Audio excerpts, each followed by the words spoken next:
बिस्मिल्लाहिर्रहमानिर्रहीम। तो जी क्या हाल चाल है आप सबका। अच्छा, इतने दिन हो गए थे कोई भी व्लॉग नहीं आया था, तो मैं क्या चलो जी 2-3 दिन का इकट्ठा ही पा दो, खैर है कुछ नहीं होता। ये स्लाइड हसन नई लेकर आए थे हुरैन के लिए, 7,000 की थी। कलर कम्बिनेशन बड़ा ज़बरदस्त था और वो इतनी खुश हुई थी, मैंने वो वीडियो नहीं रिकॉर्ड की। और सुबह का वक्त था, हसन के ऑफ़िस जाने का टाइम था और बाहर बादल इतने ज़बरदस्त आए हुए थे, ठंडी हवा चल रही थी। मौसम काफ़ी चेंज हो गया है अब, सुबह के वक्त हल्की हल्की ठंडी लग रही होती है। और हुरैन मैडम सो रही थी और लाइट जा के फ़ौरन आई थी। अच्छा, सुबह के वक्त लाइट जाती है मेरा दिल बड़ा घबरा जाता है, तो लेकिन यह है कि फ़ौरन ही आ गई थी। और यहाँ पर ना दूध वाले से दूध लिया था, तो रात को कहीं मैंने रखा और सुबह मैंने उठ के देखा तो वो ना शॉपर लीक कर रहा था, तो ये सारा इसके आगे ना फ्रीज़र के दूध हो गया। मैं 2-3 दिन पहले ही मैंने अभी फ्रीज़र साफ़ किया था, इतना मुझे दुख हुआ, पर शुक्र है अल्लाह का कि वो आराम से ही मैंने उतारा ना तो उतर गया। और फिर जो बाकी का दूध था वो मैंने जल्दी से चूल्हे पर रख दिया, मैंने कहा ये बॉयल हो जाए। इसमें बर्फ़ जम गई थी तो मैंने ऊपर रख दिया था कि ये उबल जाएगा। और बर्तन जो उनसे हैं वो रैक में बड़ी नफासत के साथ रखे हुए हैं। ये हसन 1500 रुपये का नया रैक लेके आए थे, अच्छा था। इसके नीचे ट्रे भी है और ये जो दूध अभी मैंने ताज़ा ताज़ा निकाला है ना फ्रीज़र में से, वो बर्फ़ की सूरत में। रिंग लाइट हसन ने इधर रख दी थी। कुकिंग रेंज पिछले दिनों सेल कर दिया था। पहले कुकिंग रेंज पे ये था कि मैंने ये माइक्रोवेव अवन रखा हुआ था, तो अब ये है कि ये टेबल ली थी 2000 रुपये की, मामा बाबा ने मंगवाई थी, तो वो फिर ये यूटिलाइज़ हो गई। ये इधर रख के तो इसके ऊपर मैंने ब्लेंडर भी रख लिया और माइक्रोवेव ओवन भी आ गया और साथ लहसुन भी रख लिया था। और ये हुरैन के फीडर में मैंने दूध डाल के रख दिया था। अच्छा, इसको आदत है ये ना ठंडा दूध पीती है, वो अपने बेबी को हाथ में लेटी हुई है आराम से मज़े से। पैम्पर इसका मैंने सुबह सुबह चेंज किया था। समटाइम्स ये होता है ठंड बहुत होती है और ये ना ऊपर कंबल बिल्कुल भी नहीं लेती है, तो फिर इसके पैम्पर का मुझे डर ही लग रहा होता है, इसलिए फिर मैं सुबह उठते साथ ही इसका पैम्पर चेंज कर देती हूँ। पीछे ग्रीन नेट लगी हुई है, हवा तो यहाँ से आती है अच्छी, लेकिन वो पीछे शॉप्स वगैरह थी तो फिर ग्रीन नेट काफ़ी देर की लगवा दी है, तो खिड़की मैंने खोल दी थी, पीछे से बड़ी अच्छी हवा आ रही थी। ये थी पहले दिन की। अब पहले दिन तो मैंने इतना ज़्यादा वो नहीं किया था, फिर बाद में व्लॉगिंग सारा, लेकिन यह दूसरे दिन चंगे टिका के बादल आए हुए थे और बारिश फुल ऑन हो रही थी। अगले दिन माशाल्लाह इतना ज़बरदस्त व्यू था ना। 2-2:30 बजे से होनी शुरू हुई थी बारिश उस दिन रात को, लेकिन हल्की हल्की हो रही थी, फिर एकदम सुबह के वक्त ज़्यादा तेज़ होनी शुरू हो गई। मैंने दूध बॉयल होने के लिए रखा था। मैं सुबह सुबह मॉर्निंग में उठ के तो हुरैन के लिए दूध बॉयल कर लेती हूँ, लेकिन दूध मेरा गिर गया। और ये बाहर बड़ा अच्छा नज़ारा चल रहा था, बारिश हो रही थी, बड़े मज़े के बादल, काली घटा। आप ऊपर चले गए हो? चलें गो। मैं बेटे चने की दाल भिगोने गई थी। आप वेट तो किया करो, ऊपर अकेले नहीं आना आइंदा। साइकिल नहीं Hurain, that was a walker.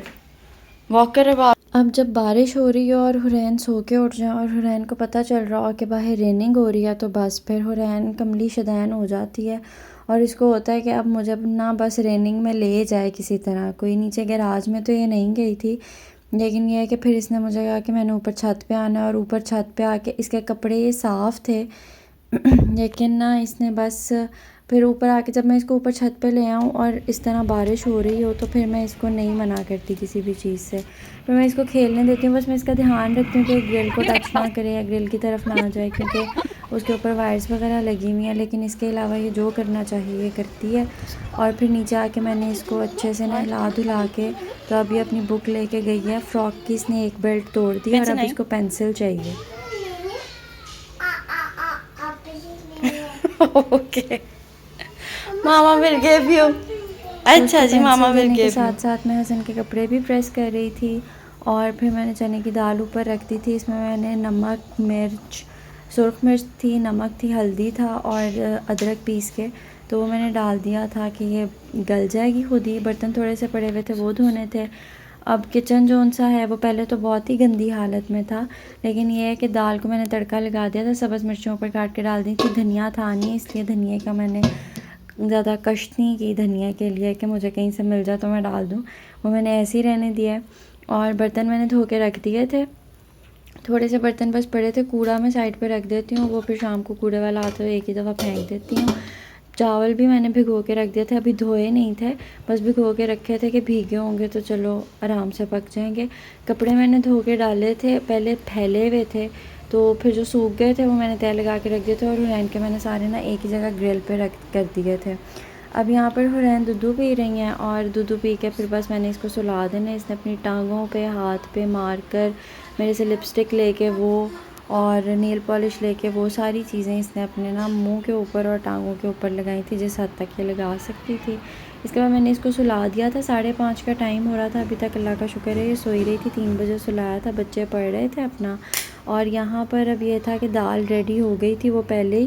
फिर मैंने सलाद भी काट ली थी। ये टमाटर था और प्याज था पड़ा हुआ, इसको ही मैंने काट लिया था, सिरका लगा दिया था। 2 अंडे बॉयल करके रखे थे कि हुरैन उठेंगी तो उनको खिला दूँगी। चावल दम पे रख दिए थे, तड़के वाले चावल बनाए थे। और बर्तन 2-3 पड़े हुए हैं सिंक में, वो मेरे लिए पड़े ही रहते हैं। फिर मैंने सोचा दाल बन रही है तो पुदीना लिया हुआ है तो पुदीना डाल के ना चटनी बना ली जाए। तो ये पुदीने की एक गट्ठी थी, अनारदाना था, एक छोटा टमाटर था, एक छोटा प्याज था और 2 सब्ज़ मिर्चें थी। इसमें मैंने नमक डाला था, पिसा हुआ ज़ीरा डाला था थोड़ा सा और सूखा धनिया। तो ये चटनी बड़ी मज़े की बनती है और कूंडी में कूटना है। फिर अगले दिन शाम को समझ नहीं आ रही थी क्या बनाऊँ, तो मैंने सोचा कि आज सूप और पिज़्ज़ा बना लिया जाए। तो ये सूप के लिए स्टॉक बना के रख ली थी, चिकन श्रेड करके रख दिया था। पिज़्ज़ा के लिए वेजिटेबल तैयार थी, पिज़्ज़ा सॉस पहले की पड़ी हुई थी। जब हम मरी गए थे ना तब मैंने पिज़्ज़ा सॉस बना के फ्रीज़ कर दी थी। अब डो जोन सी है वो मैंने बनाई थी 4 कप उसकी मैदे की। तो इससे ये है कि 3 पिज़्ज़ा बन जाते हैं। और चिकन जोन से है वो मैंने तिक्का मसाला और सूखा धनिया और नमक और दड़ा मिर्च डाल के तो वो मैंने रेडी कर दिया था। फिर एक पिज़्ज़ा मैंने तब पहले बेक कर दिया था। फिर एक पिज़्ज़ा जो रेडी हुआ पड़ा था वो रात को 1:30 बजे हसन ने मुझे कहा कि मुझे बेक कर दो। हुरैन सो रही थी तभी यहाँ घोड़े गधे बेच के, तो वो मैंने हसन को बेक करके दिया। उससे अगले दिन ये बेसिकली ना गीगी कारा है, रामन नूडल्स की तरह ही होती है, जिस तरह साम्या कोरियन ब्रांड है इसी तरह गीगी कारा आया है। अब ये इंडोमी थी, ये हसन को ये दोस्त लेके आए थे, तो ये 3 थी टोटल, 2 खाई गई थी, 1 बच गई थी, ये अभी तक पड़ी हुई है। और ये गीगी कारा रामन है, ये बेसिकली बाबा से मंगवाई थी। 385 की पर नूडल आपको कॉस्ट पड़ती है। ये साम्यांग तो बहुत महंगी है, दराज से ही मिलती है मोस्टली अब, लेकिन यह है कि ये बड़ी अच्छी नूडल है। मतलब अगर किसी को स्पाइस लवर है ना तो वो ये खा सकता है। और बाकी हुरैन के लिए चिप्स वगैरह मंगवा के रखे थे, अभी आज सुबह ही मंगवाए थे काम वाली से, क्योंकि हुरैन को फिर भूख लग जाए तो उसकी भूख का इलाज भी करना होता है। अब उस दिन शाम को, जिस दिन बारिश तो नहीं हुई थी, इस दिन आसमान क्लियर था। पिज़्ज़े से अगले दिन की बात है, जिस दिन पिज़्ज़ा बनाया था उससे अगले दिन फिर सोचा कि आज क्या बनाया जाए, कुछ नया बनाते हैं। तो फिर ये मैंने दही के अंदर पुदीना और धनिया की चटनी करके रायता बना लिया था, सब्ज़ मिर्चें पीस के। और इमली की चटनी रखी हुई थी, उसको अभी मैंने थिक करना था। और ये मैंने सोचा कि आज ना पकौड़े बनाती हूँ सूखी मेथी डाल के।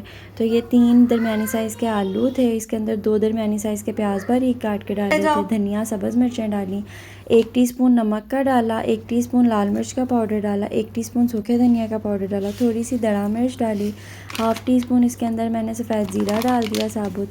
और 1 टेबलस्पून इसके अंदर मैंने 2 टेबलस्पून अनारदाने के डाले और 2 टेबलस्पून मैंने इसमें सूखी मेथी डाल के मिक्स करके तो तकरीबन 1.5 गिलास इसके अंदर मैं बेसन को शामिल कर दूँगी। अच्छा, अब बेसन अच्छी क्वालिटी का हो तो पकौड़े ज़बरदस्त बनते हैं, बेसन अगर अच्छा ना हो तो पकौड़ों का बेड़ा गर्क हो जाता है। तो बेसन आपने देख के लेना है कि बेसन अच्छी क्वालिटी का होना चाहिए। उसके बाद आपने पानी मिक्स करके तो इसका पेस्ट बना लेना। अगर तो फौरी पकौड़े बना रहे हैं तो पेस्ट जोन सा है वो थिन कर लें थोड़ा सा।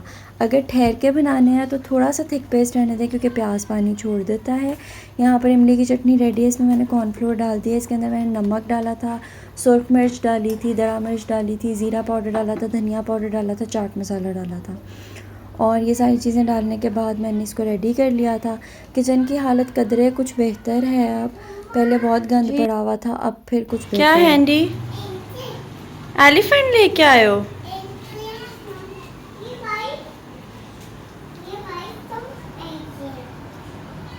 बच्चे अपना पढ़ रहे थे। अब बच्चे जैसे ही 6:30 बजे पढ़ के चले जाएंगे तो फिर मैंने फ़ौरन पकौड़े फ्राई होने के लिए रख दिए थे, क्योंकि हसन को खाना देना था, वो ऑफिस से वापस आ गए थे। पकौड़ों के साथ मैंने बनाई थी रोटी, साथ इसके रायता था और साथ इसके इमली की चटनी थी। और मम्मा ने टिंडे चिकन बनाया था और साथ वो सालन भी था। तो रोटी बड़ी अच्छी लगती है, थोड़ा चेंज हो जाता है जब मौसम अच्छा हो तो इस तरह की खुराक ज़रा मज़े की लगती है।